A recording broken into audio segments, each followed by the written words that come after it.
تو سب سے پہلے دیکھیں خاندانی پس منظر دیکھ لیتے ہیں. سیدہ ام سلیم رضی اللہ عنہا کا نام سہلہ ہے.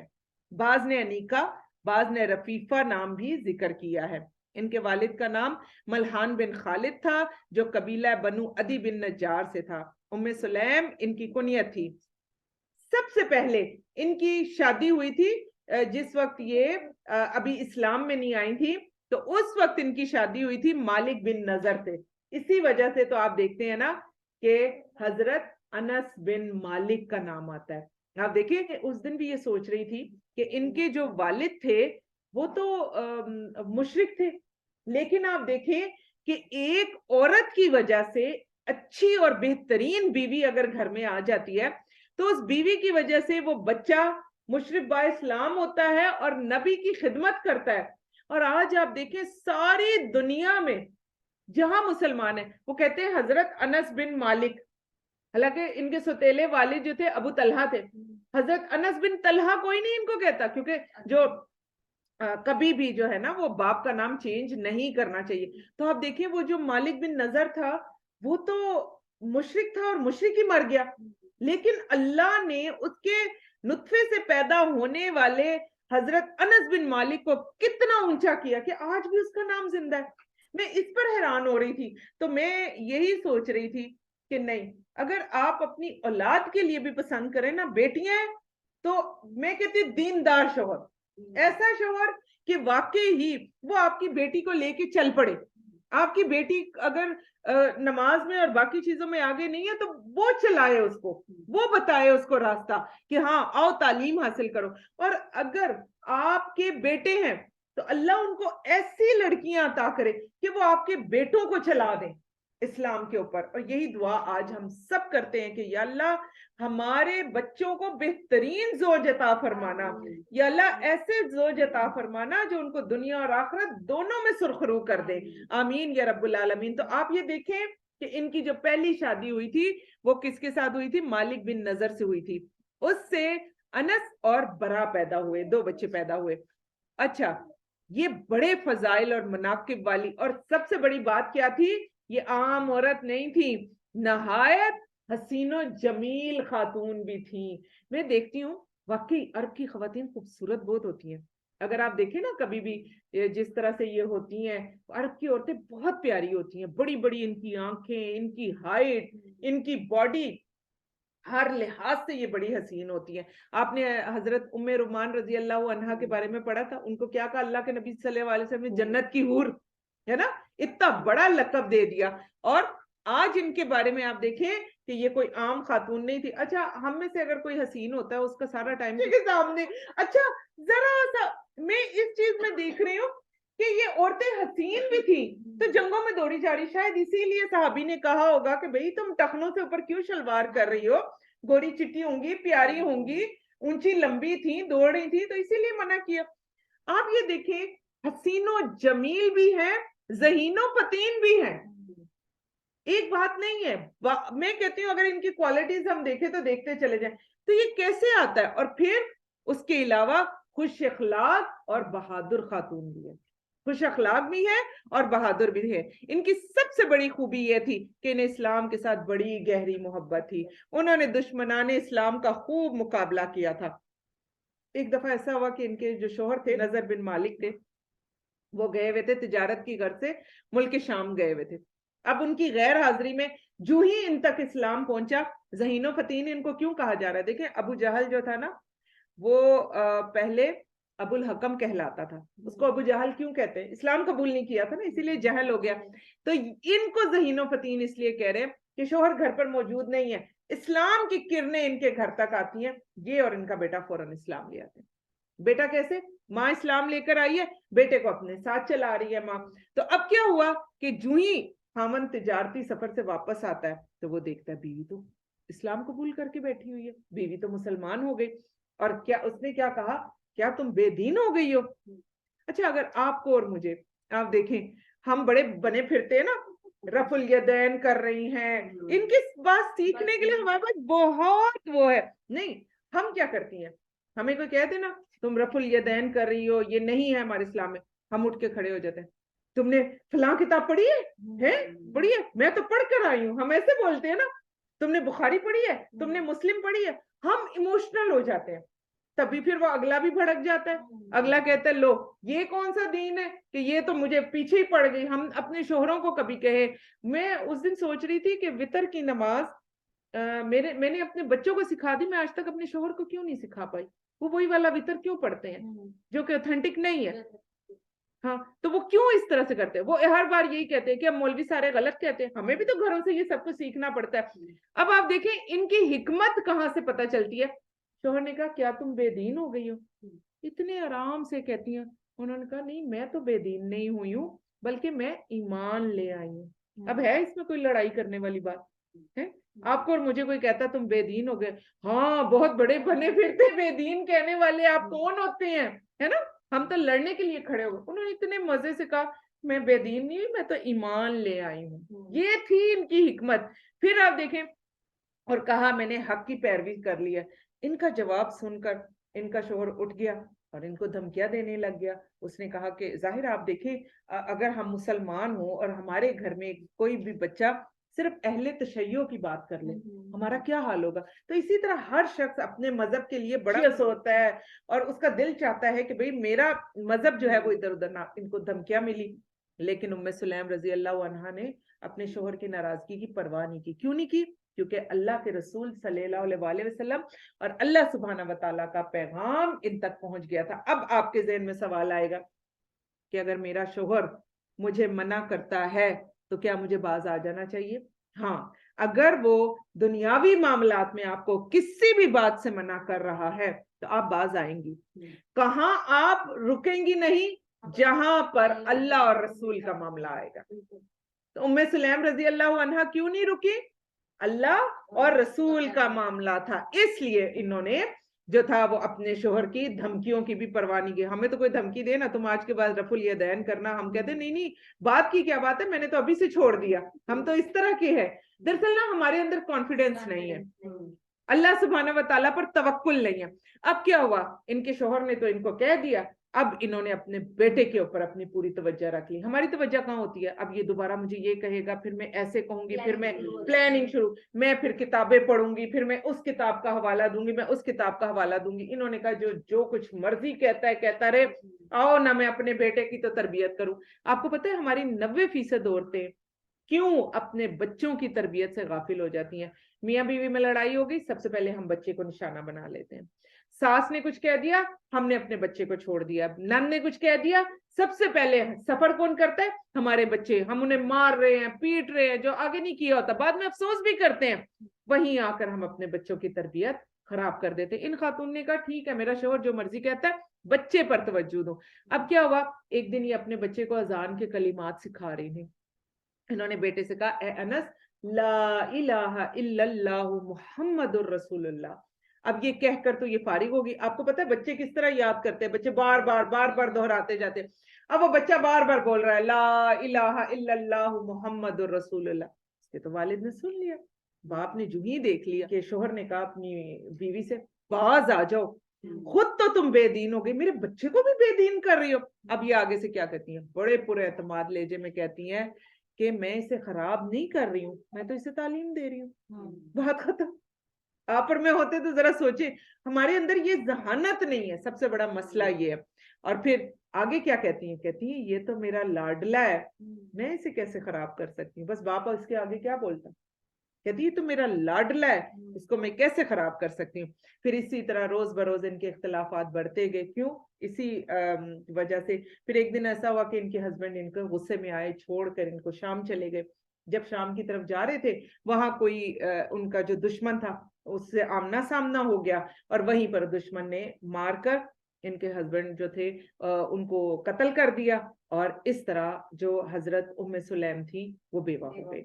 اور پھر اس طرح آپ دیکھیں یہ بھی چیز ان کے حق میں بعد میں گئی کہ ان کے اس شوہر سے, ویسے بھی ہو سکتا ہے کہ اس وقت مشرک اور مسلمان جو ہے ان کی علیحدگی ہو جاتی ہے, ہو سکتا ہے ابھی یہ آیات نہ اتری ہوں تبھی یہ مشرک, ہاں یہی تھا, کیونکہ آپ دیکھیں جو ہی ہاں ٹوٹ جاتا ہے بالکل, تو اس وقت آیات نہیں اتری ہوں گی.